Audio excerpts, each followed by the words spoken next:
Genesis 21, starts with a long-awaited promise, finally coming to life. Sarah gives birth to Isaac, and the house erupts in laughter and joy. But the joy comes with tension. Hagar and Ishmael are still around, and Sarah demands they be sent away. God tells Abraham to listen, not because Sarah was right in spirit, but because purpose cannot share space with what was born out of fear. Sometimes separation is sacred. Hagar finds herself alone in the desert again, watching her son cry from thirst. But God shows up. He opens her eyes to a well she had not seen before. That is how God works. When you feel forgotten, He reminds you you are seen. When you feel hopeless, He reveals provision that was always there. Sometimes you don't need a new miracle, just a new perspective. Genesis 22 is one of the most intense and faithful chapters in the Bible.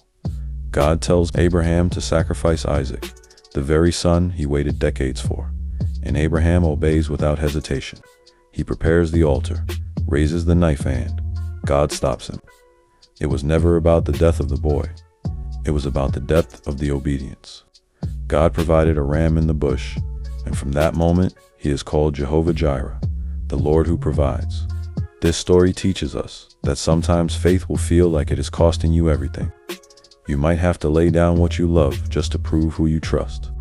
But God never asks for surrender without giving something greater in return.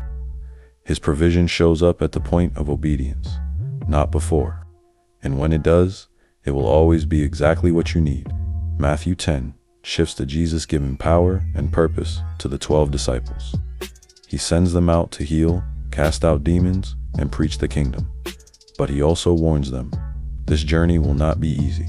They will be rejected, persecuted, even betrayed. But He says, do not be afraid. Every hair on your head is numbered. If you speak for Me, I will stand for you.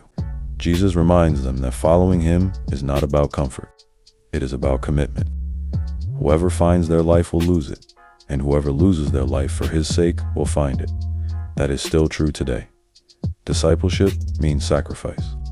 It means choosing the narrow road, but He promises reward for even a cup of cold water given in His name. Nothing you do for Him is wasted. Scriptures to study.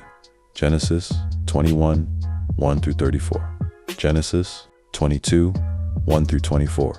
Matthew 10, 1-42.